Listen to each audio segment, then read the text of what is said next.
we fired up? Spotsylvania, are we fired up? Thank you all so much for being here this evening to my hometown. Not what the media may say, but our hometown of Spotsylvania County, Virginia. As goes the 7th, so goes the House, and we're going to victory tomorrow. I look around this room, I see so many familiar faces, so many wonderful team members of Team Anderson. I cannot thank you all enough for coming to Spotsylvania. Derrick, what have you done? We've got the governor in the house. We've got the NRCC chair, Mr. Hudson, in the house. And we have got House Speaker Mike Johnson.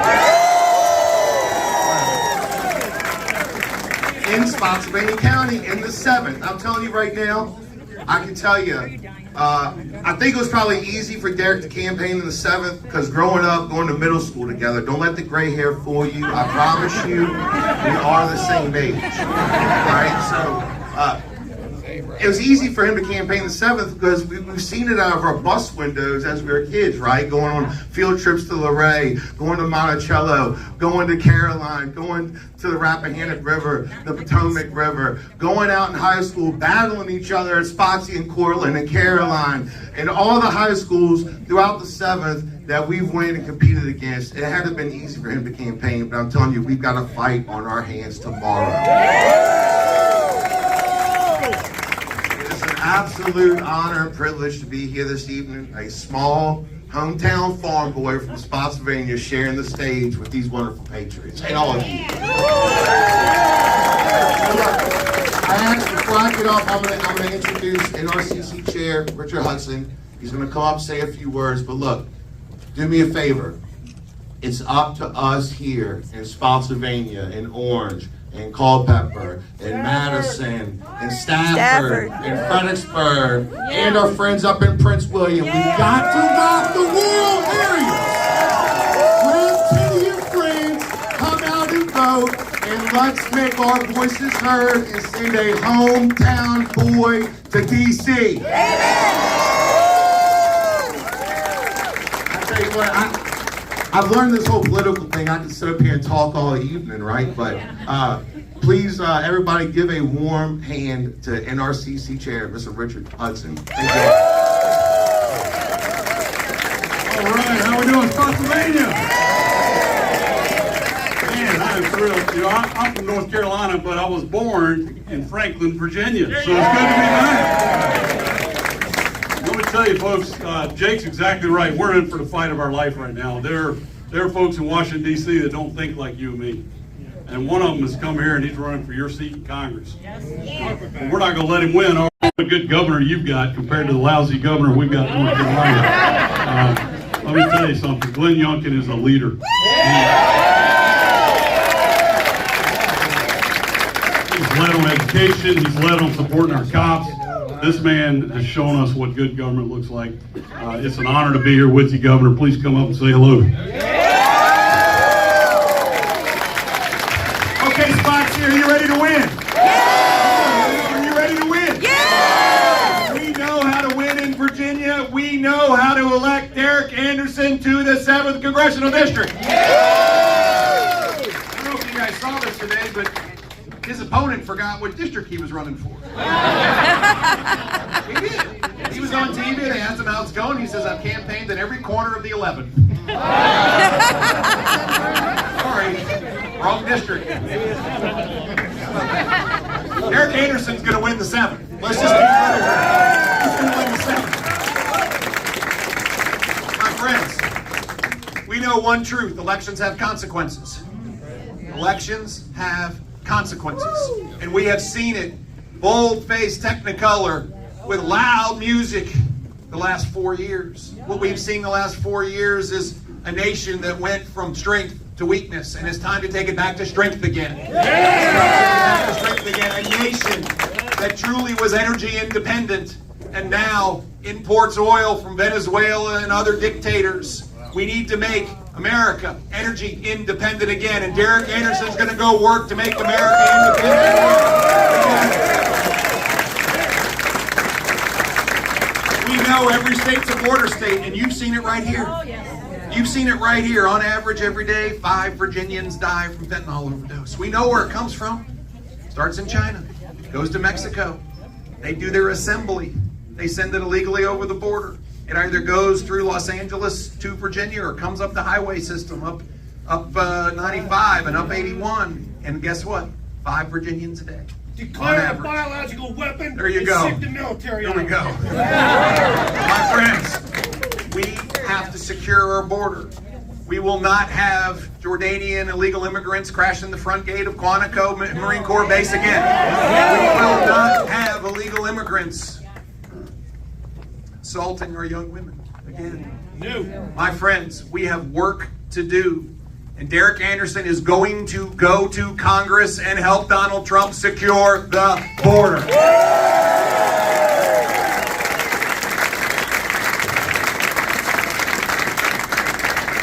My friends, I will tell you right now, if you want someone to stand strong for America, send a Green Beret to get it done.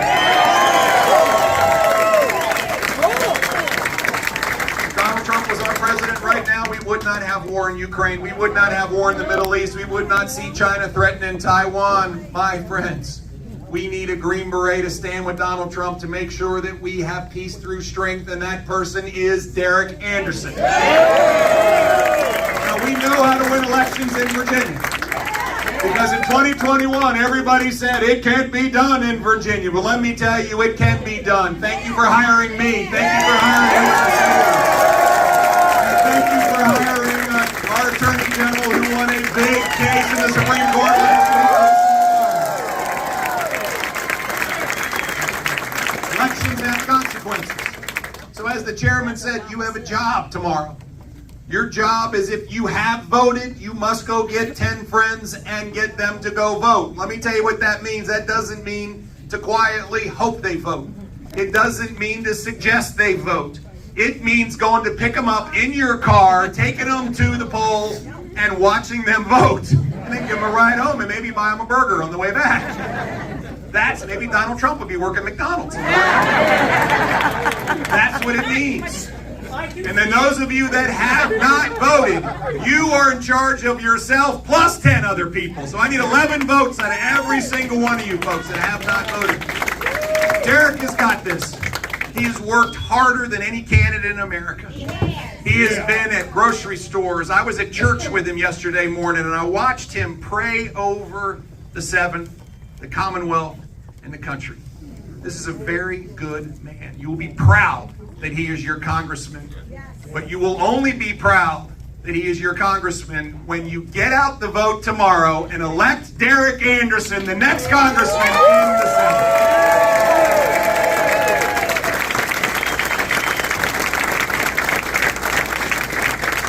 With that, there are people who claim they are fighters. There are people who don't understand their military history. There are people who claim that they want to work for you, but don't. Let me tell you, a homegrown boy from Spotsylvania County who served his nation. Everybody okay? Yeah. He doesn't know how to load a shotgun either. Pausing. I got something. They have a medical issue. It's going to be fine. It's going to be fine. I know it's hot, so thanks everybody. She'll be fine. Folks, I was just about to hand it over to our next congressman, and so let me just do that in an appropriate way. There are a lot of things that Derrick Anderson could be doing right now.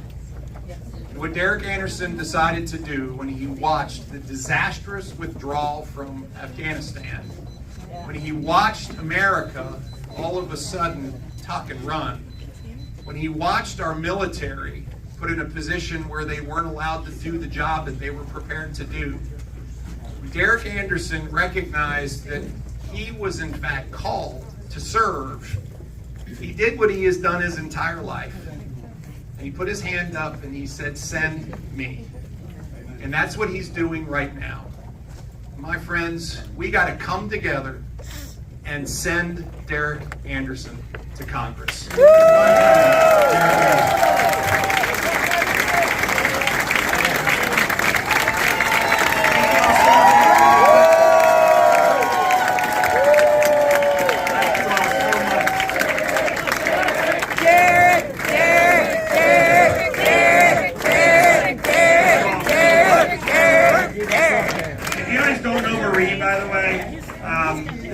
Right here.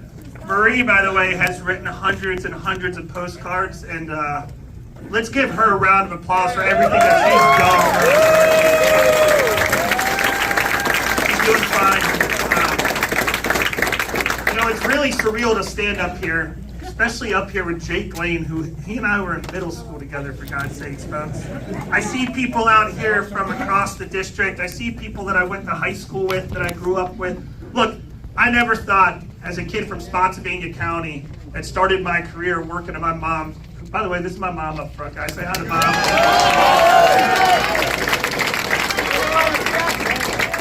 And my beautiful fiance, Maggie. And Grandma and the rest of the family that's all over here. So, look, it's truly remarkable that a kid that grew up here in Spotsylvania County started working at my mom's restaurants growing up.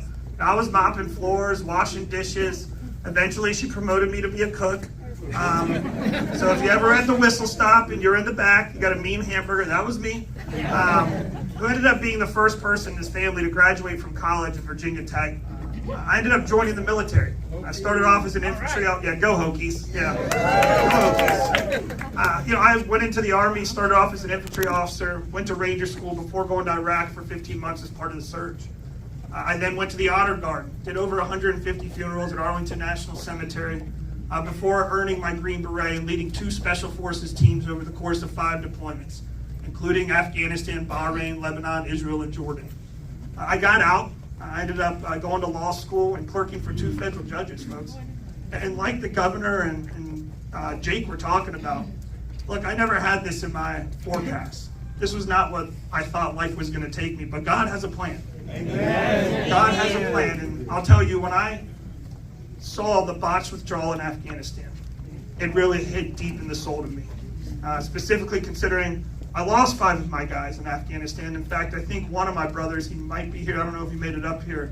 If he is, one of my Green Beret brothers is on his way up here right now. If he's not here, John Long, if you're out there, he might not have made it up yet, but he's going to be working the polls tomorrow. These are my Green Beret brothers.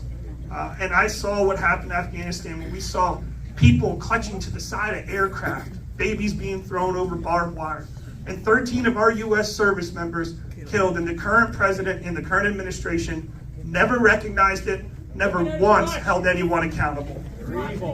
Absolutely horrendous. And when I had my Gold Star, Mom called me and said, Derrick, what the heck just happened in Afghanistan?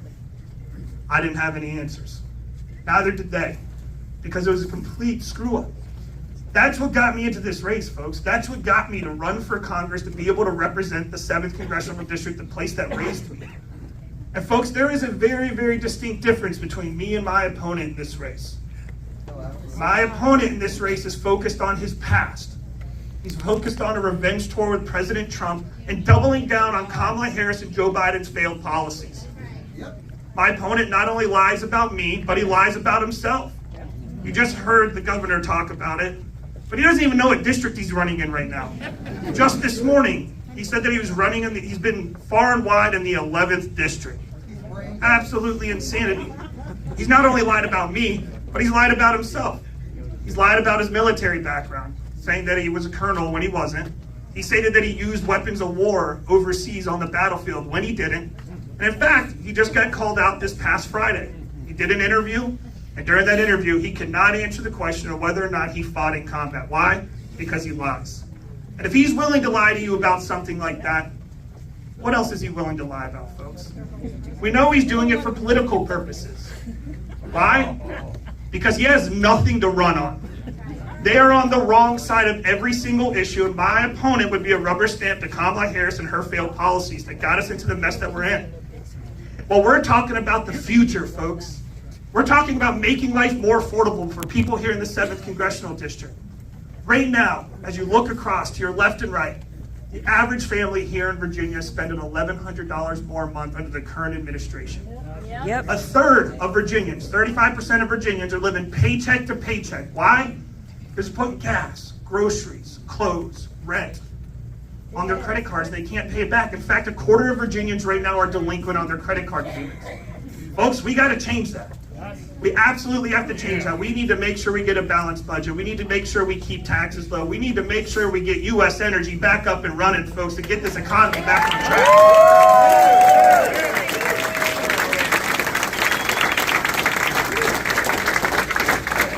We see what's going on at the southern border, and I have to look at our wonderful governor, because the governor went on a news agency, I'll just say that, and he was talking about how, every state in the United States is a border state, which we all agree with. Well, another news organization, I'll just leave it at that, went after our governor and said, why is Governor Youngkin talking about the border? He's in Virginia. The only border they have is with West Virginia. Well, first of all, they don't know geography. And second off, it's fortuitous that a few weeks later, we had 2 illegal immigrants of Jordanian descent posing as Amazon drivers attempt to breach the front gate of Marine Corps Base Quantico. We ask questions. Our elected officials here in the 7th District, people up in Congress, all ask questions. Who are these people? I'm an Army guy, right? We want to know intel. Who are these people? Who are they associated with? All those things. We got nothing. And in fact, those 2 individuals were released on bail. We talk about the fact that right here in the Commonwealth of Virginia, about 5 people a day are overdosing on fentanyl. It's poisoning our communities, folks. We got to shut down the southern border. We got to make sure we end catch and release. We got to make sure the Remain of Mexico back in place. We got to make sure that we secure our southern border.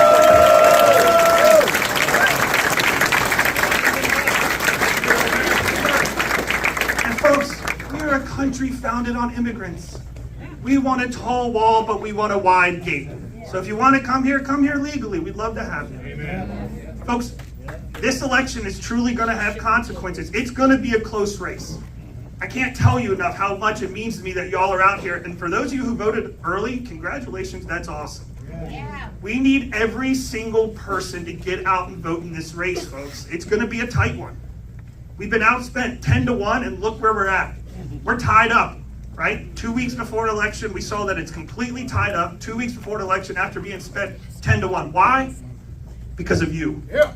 All of you out there have been out there working the polls, knocking on doors, calling, doing postcards. Marie, thank you again for all the postcards that you wrote. Folks, this is truly going to come down to the wire. And we have a country to save. I don't think that we can afford another 4 years of We absolutely need to get our country back on track, and it's going to take winning here in the 7th. Why? All roads to the 2 doors down to our campaign office, and sign up to make phone calls. Because guess what, people? There's still people that don't know who they're going to vote for tonight. And we need as many phone calls as we can for the next 3 or 4 hours. And guess what? You got nothing to do but wait for an election tomorrow. So you can come make some phone calls tomorrow. But we need every single person we can to make phone calls tonight to get our message out. 2, if you haven't voted, I need you to be in line first thing in the morning to go vote. And as Governor Youngkin said, as Chairman Hudson said, I need you to bring 10. I don't care if you call them, you text them, you email, you write a little note and attach it to a pigeon's foot and send it over there. I don't care what you do, but you need to go get 10 people to get out and vote. We did this with Governor Youngkin's race, and guess what? We have a wonderful numbers. But it's going to take you to get out there and get these people motivated. We've done well thus far, but we got to sprint through the finish line, folks, and we have only 24 hours to do it. So again, I'm saying this from the deepest part of my heart. It's not only going to be an honor tomorrow night to be able to say I'm the next congressman from Virginia, nor the next congressman from Virginia's 7th Congressional District, but I have the distinct honor of representing the people that raised me. So thank you all so very much for being here.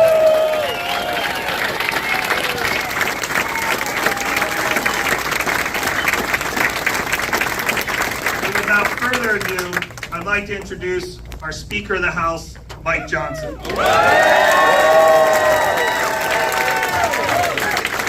All right, I am so excited excited to be in Virginia's 7th District. Listen, I'm traveling all around the country. I've done campaign events now in over 260 cities in 40 states, okay? Come on, now, that's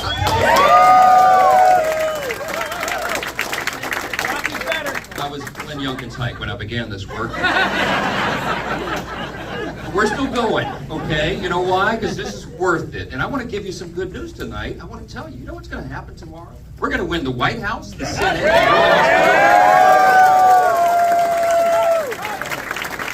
In fact, okay, so what I've been doing for the last couple of weeks is I'm going to the swing states, is I'm doing a little selfie video to send to President Trump with his encouragement. And I thought, this is the perfect place to do it. We had 700 RSVPs. This place only holds like 400. This is amazing. All right, so here's what we're going to do. I'm going to do a little selfie video. Real quick, I'm going to say who I'm with up here, and I'm going to turn it around. I'm going to say, is Virginia Trump country? I think you know the answer. Okay? All right. Wait, let me turn it around. Hold on. All right. Mr. President, hey, I'm here. I've got Jake Lane here. I've got our good friend Derrick Anderson from Virginia's 7th District. Our dear friend, the greatest Governor Glenn Youngkin and Richard Hudson. And Mr. President, I got a whole bunch of friends.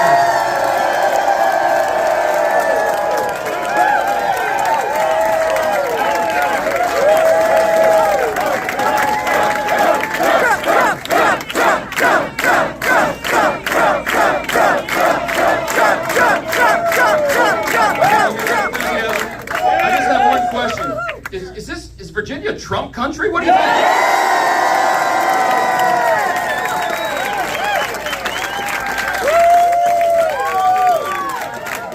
Finish strong, Mr. President. Oh, he'll love that. He's gonna love that. He loves Virginia. He said, I love Virginia. Virginia loves Virginia. Yes, they do, sir. Let me tell you something. We were at Madison Square Garden about a week ago. This is better than Madison Square Garden. It's electric. It's amazing. We're so grateful. We're so grateful you're here for Derrick. Because as I travel around the country, I'm telling you, this is not an overstatement. The path to the majority, which means the ability to save the country, literally runs through this district. I'm telling you, everybody around the country is watching it. You've seen that. Because of gerrymandering redistricting, okay, there's 435 seats in the House. It comes down to about 19 seats. And among those, they rank which ones are the toss-ups, right? Virginia's 7 has been watched by everybody around the country all year, and they're particularly watching it now. You know why? Because he's had an extraordinary campaign.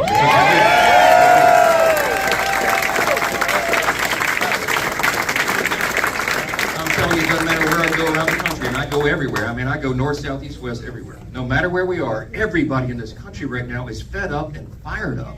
They're fed up about the cost of living, the inability to put groceries on the table and gas in the car. They're fed up about the rising crime rates.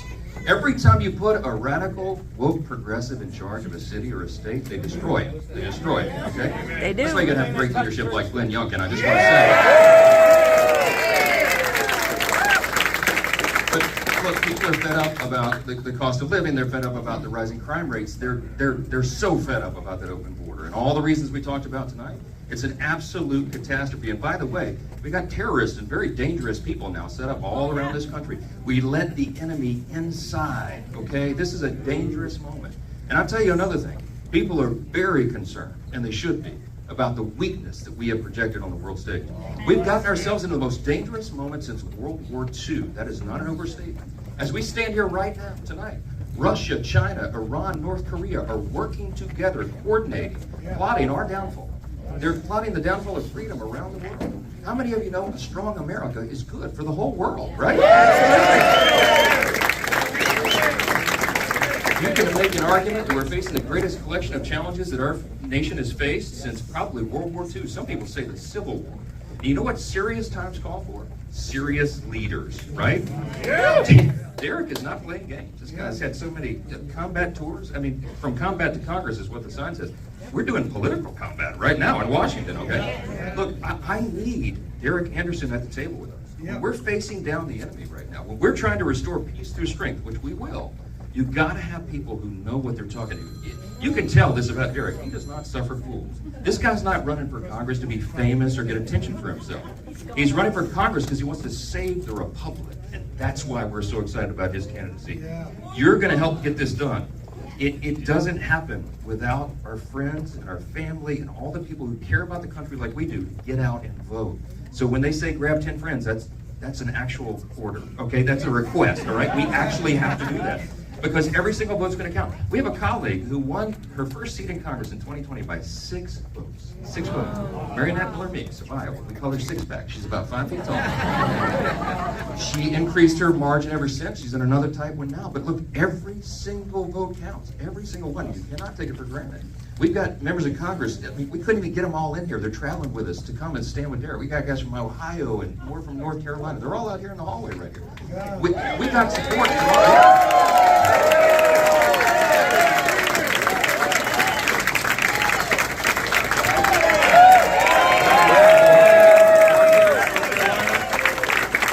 We've got more of them back there. We can't even squeeze them in. That's how popular Derrick is. That's a good problem to have. Here we go. So here's the thing. Yeah, y'all come up here with us. Stand up here. Brad Knott from North Carolina. There's another one. There you go.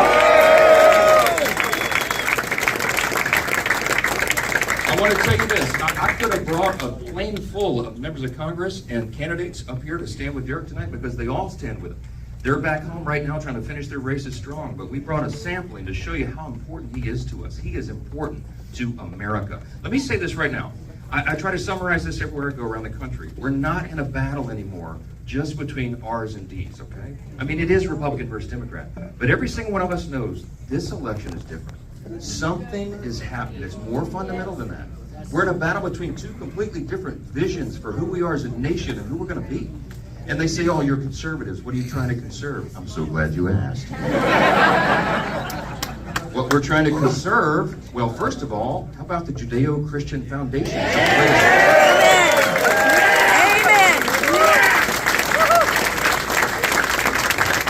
We live in the greatest nation in the history of the world. It's not even close. We're the most free, most successful, most powerful, most benevolent nation that has ever been on the earth. And there's a reason for that, because we're built on these firm foundations. What comes from that, the principles that emanate from that, the ideas of individual freedom and limited government and the rule of law and peace through strength and fiscal responsibility and free markets and human dignity and secure borders, you know, things that used to not be controversial, they are right now. You know why?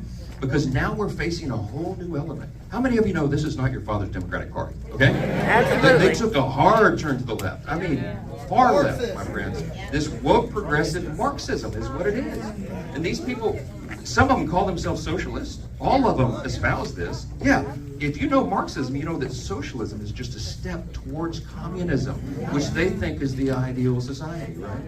When I say we're in a battle between two completely different visions, this is what I mean.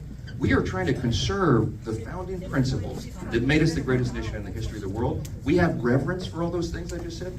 They have open disdain for them. I'm not exaggerating. There are people in Washington and they're running for the highest offices in the land, okay? And they envision for us that we wouldn't be the great constitutional republic, the great superpower, the great extraordinary nation we are. They want us instead to be some sort of European-style Marxist utopia. Okay? Everybody here knows that's a dangerous fool's errand, right? Marxism is never utopia. It's actually hell on earth. In fact, it's been responsible for the murder of tens of millions of innocent people in the 20th century alone. Listen, that's the battle right now. So ignore the rhetoric, look at the record. You know, Kamala Harris and President Trump, they both had an administration. We haven't had a presidential race since the 1880s where both people actually did this. We know how we were doing on the Trump administration. We know how we're doing now. And as President Trump came up to that stage at Madison Square Garden, the first question he asked is the most important one. How many of you are better off now than you were 4 years ago? Nobody can say that. So listen, I think this is going to go our way. I believe we're going to have a demographic shift in the electorate right now. Okay?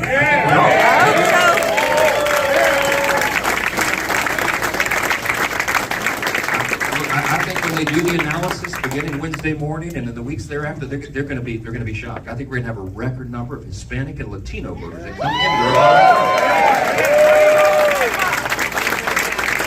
We're going to have a record number of Black and African American voters, a record number of Jewish Americans voting with us. How about union workers? We're going to have a record number of union workers. Something's happening out there, and people know this is different, and that's why they're motivated. But I tell you what, all of this comes down, truly, it comes down to a handful of seats. And when we win, not if, but when we win Virginia 7, it's going to blow the minds of the Marxists, okay? That's what's going to happen.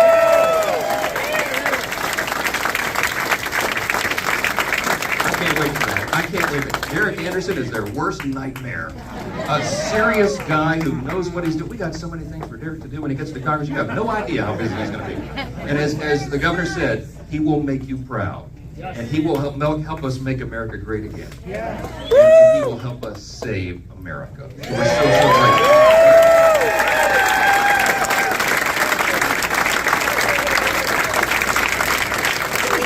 I just want to say on behalf of all of our colleagues, we appreciate you could be a lot of places right now, but you're crammed into this tiny room, suffering the heat and the lack of oxygen because you care for the Republic. And you know what? I'm going to leave you with this thought, okay? Ronald Reagan said freedom is not inherited in the bloodstream. It's got to be fought for and protected. It's got to be taught and passed along to the next generation so that they will have, our children and grandchildren, will have the same liberty, opportunity, and security that we've had. We've got to defend the Constitution. That's exactly right. That's exactly right. This guy will do it. This guy will do it.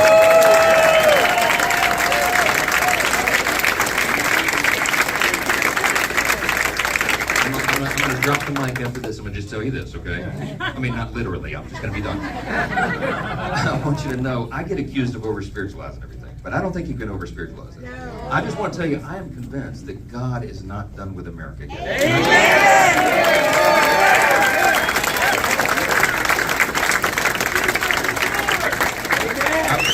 I believe he's going to give us a chance to save it, and it's going to be saved because we have good men like Derrick joining us. Thank you so much for all you do.